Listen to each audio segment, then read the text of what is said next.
and they were terribly frightened to see dear little Snow White lying on the ground without motion, as if she were dead.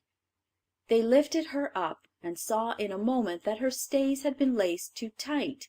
Quickly they cut the stay lace in two, till Snow White began to breathe a little, and after a time was restored to life. But when the dwarfs heard what had happened, they said, "That old market woman was no other than your wicked stepmother. Snow White, you must never again let anyone in while we're not with you." The wicked queen, when she returned home, after, as she thought, killing Snow White, went to her looking glass and asked, "Mirror, mirror on the wall, am I most beautiful of all?" Then answered the mirror, "Queen, thou art not the fairest now. Snow White over the mountain's brow 1,000 times fairer is than thou." When she heard this she was so terrified that the blood rushed to her heart, for she knew that after all she had done Snow White was still alive. "I must think of something else," she said to herself, "to get rid of that odious child." Now this wicked queen had some knowledge of witchcraft, and she knew how to poison a comb so that whoever used it would fall dead. This the wicked stepmother soon got ready, and dressing herself again like an old woman, but quite different from the last, she started off to travel over the mountains to the dwarf's cottage. When Snow White heard the old cry, "Goods to sell, fine goods to sell," she looked out of the window and said, "Go away, go away, I must not let you in." "Look at this, then," said the woman. "You shall have it for your own, if you like." And she held up before the child's eyes the bright tortoiseshell comb which she had poisoned.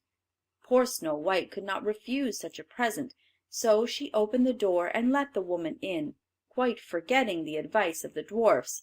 After she had bought a few things, the old woman said, "Let me try this comb in your hair. It is so fine it will make it beautifully smooth and glossy." So Snow White, thinking no wrong, stood before the woman to have her hair dressed.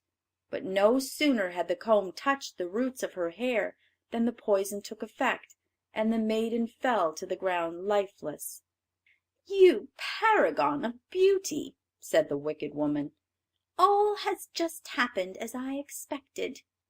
And then she went away quickly. Fortunately evening soon arrived, and the seven dwarfs returned home. When they saw Snow White lying dead on the ground they knew at once that the stepmother had been there again; but on seeing the poisoned comb in her hair they pulled it out quickly, and Snow White very soon came to herself, and related all that had passed.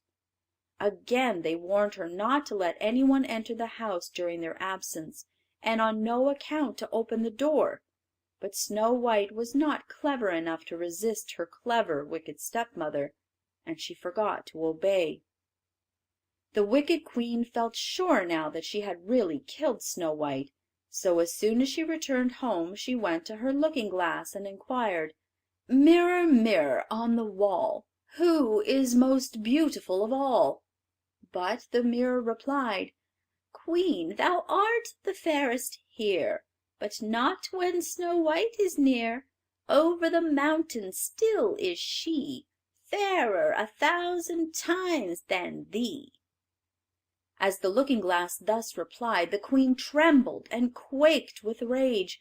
"Snow White shall die," cried she, "if it costs me my own life."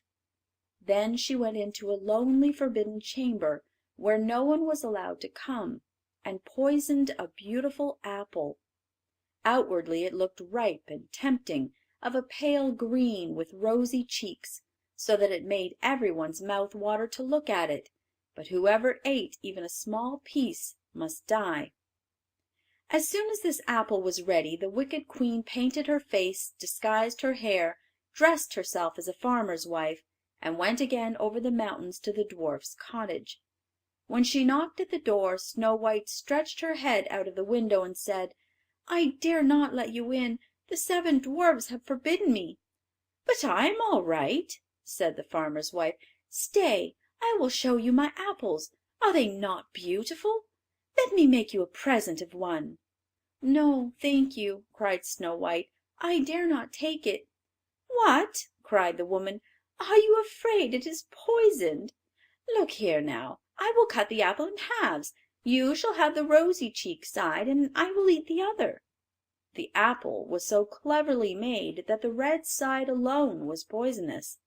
Snow white longed so much for the beautiful fruit, as she saw the farmer's wife eat one half, that she could not any longer resist, but stretched out her hand from the window and took the poisoned half. But no sooner had she taken one mouthful than she fell on the ground dead. Then the wicked queen glanced in at the window with a horrible look in her eye, and laughed aloud as she exclaimed, "White as snow, red as blood, and black as ebony! This time the dwarfs will not be able to awake thee." And as soon as she arrived at home and asked her mirror who was the most beautiful in the land, it replied, "Fair queen, there is none in all the land so beautiful as thou." Then had her envious heart rest, at least such rest as a heart full of envy and malice ever can have. The little dwarfs, when they came home in the evening, found poor Snow white on the ground, but though they lifted her up, there were no signs of breath from her mouth, and they found she was really dead. Yet they tried in every way to restore her. They tried to extract the poison from her lips, they combed her hair and washed it with wine and water, but all to no purpose. The dear child gave no signs of life, and at last they knew she was dead. Then they laid her on a bier, and the seven dwarfs seated themselves round her, and wept and mourned for 3 days. They would have buried her then, but there was no change in her appearance. Her face was as fresh, and her cheeks and lips had their usual color. Then said one, "We cannot lay this beautiful child in the dark, cold earth."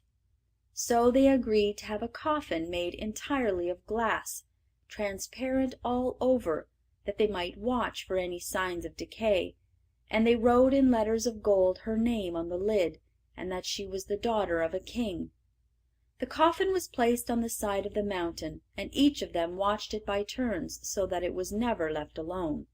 And the birds of the air came near and mourned for Snow white, first the owl, then the raven, and at last the dove. Snow white lay for a long, long time in the glass coffin, but showed not the least signs of decay. It seemed as if she slept, for her skin was snow white, her cheeks rosy red, and her hair black as ebony. It happened one day that the son of a king, while riding in the forest, came by chance upon the dwarf's house, and asked for a night's lodging. As he left the next morning, he saw the coffin on the mountain side, with beautiful Snow white lying in it, and read what was written upon the lid in letters of gold. Then he said to the dwarfs, "Let me have this coffin, and I will give you for it whatever you ask." But the elder dwarf answered, "We would not give it thee for all the gold in the world." But the prince answered, "Let me have it as a gift then. I know not why, but my heart is drawn towards this beautiful child, and I feel I cannot live without her. If you will let me have her, she shall be treated with the greatest honor and respect as one dearly beloved." As he thus spoke, the good little dwarfs were full of sympathy for him, and gave him the coffin. Then the prince called his servants, and the coffin was placed on their shoulders, and they carried it away, followed by the king's son, who watched it carefully. Now it happened that one of them made a false step and stumbled. This shook the coffin, and caused the poisoned piece of apple which Snow white had bitten to roll out of her mouth. A little while after she suddenly opened her eyes, lifted up the coffin lid, raised herself, and was alive again. "Oh, where am I?" she cried. Full of joy, the king's son approached her and said, "Dear Snow white, you are safe. You are with me." Then he related to her all that had happened, and what the little dwarfs had told him about her, and said at last, "I love you better than all in the world besides, dear little Snow white, and you must come with me to my father's castle and be my wife." Then was Snow white taken out of the coffin and placed in a carriage to travel with the prince. And the king was so pleased with his son's choice that the marriage was soon after celebrated with great pomp and magnificence. Now it happened that the stepmother of Snow white was invited, among other guests, to the wedding feast. Before she left her house she stood in all her rich dress before the magic mirror to admire her own appearance, but she could not help saying, "Mirror, mirror on the wall, am I most beautiful of all?" Then, to her surprise, the mirror replied, "Fair queen, thou art the fairest here, but at the palace now the bride will prove 1,000 times more beautiful than thou." Then the wicked woman uttered a curse, and was so dreadfully alarmed that she knew not what to do. At first she declared she would not go to this wedding at all, but she felt it impossible to rest until she had seen the bride, so she determined to go. But what was her astonishment and vexation when she recognized in the young bride Snow white herself, now grown a charming young woman, and richly dressed in royal robes. Her rage and terror were so great that she stood still and could not move for some minutes. At last she went into the ballroom, but the slippers she wore were to her as iron bands full of coals of fire, in which she was obliged to dance, and so in the red glowing shoes she continued to dance till she fell dead on the floor. A sad example of envy and jealousy.